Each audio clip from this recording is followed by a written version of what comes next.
Nous avons vu le passage de Luc 24 sur le chemin d'Emmaüs. Cela a été une bonne illustration biblique de ce qu'est l'accompagnement spirituel.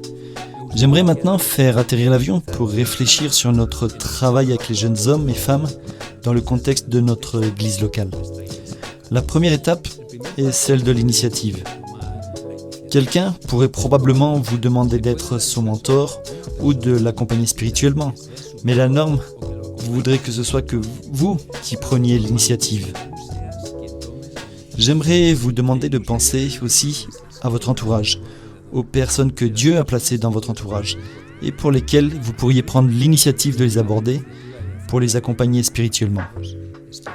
Le deuxième point important est de les aborder avec un objectif. Ce n'est pas simplement une question d'amitié, une simple occasion de passer du temps avec eux.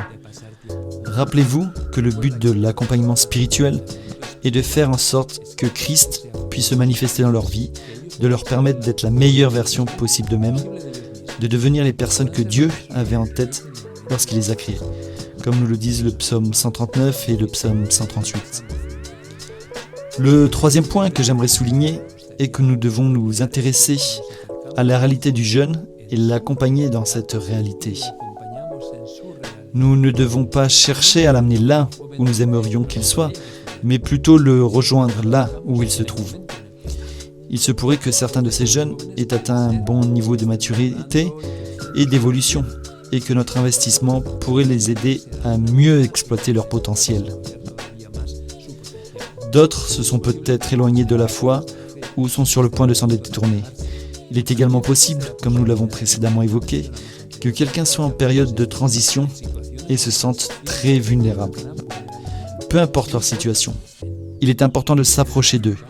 Nous devons nous approcher d'eux dans leur réalité, les accompagner et les servir là où ils sont. Le prochain point essentiel est la nécessité d'adapter la parole de Dieu à leur vie. Tout comme nous avons vu Jésus le faire avec les 2 disciples sur la route d'Emmaüs. Il me semble que c'est un travail extraordinaire qui nous incombe en tant que mentor. L'une des grandes difficultés que j'ai rencontrées dans le cadre de mon travail avec les jeunes est leur incapacité, et parfois aussi l'incapacité de l'église locale, à adapter la parole de Dieu aux situations, réalités, défis et aux difficultés qu'ils vivent. J'ai remarqué qu'il nous est facile de préparer une prédication pour le dimanche, sans pour autant le faire pour le lundi. Nous prêchons pour l'église, mais nous ne prêchons pas pour le travail, l'université ou l'école. Le jeune a souvent du mal à adapter ce qu'il lit dans les Écritures à ce qu'il vit dans sa propre réalité. Or, ce travail est d'une grande importance. C'est un travail extraordinaire que le mentor pourrait faire pour adapter la parole de Dieu aux circonstances uniques et singulières du jeune homme ou de la jeune femme concernée. Enfin, nous devons garder l'espoir d'une transformation. Nous devons reconnaître que nous serons bien souvent seuls et uniques dans ce grand processus de l'œuvre de Dieu dans la vie de cette personne que nous serons amenés à accompagner pour une certaine période. Nous ne verrons peut-être pas le résultat, mais ce qui nous importe est le contact établi avec cette personne, la possibilité de l'accompagner. Rappelez-vous que l'accompagnement n'est pas un programme, c'est une attitude et une mentalité surtout.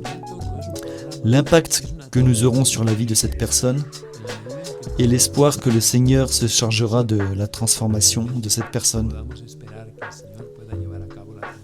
Alors, souvenez-vous, prenez l'initiative, abordez-le dans un but précis, rejoignez le jeune dans sa réalité spirituelle, physique, mentale, émotionnelle et sociale. Accompagnez-le dans cette réalité. N'oubliez pas de rendre la parole de Dieu pertinente, vivante, efficace, adaptée à votre vécu et attendez-vous toujours à la transformation.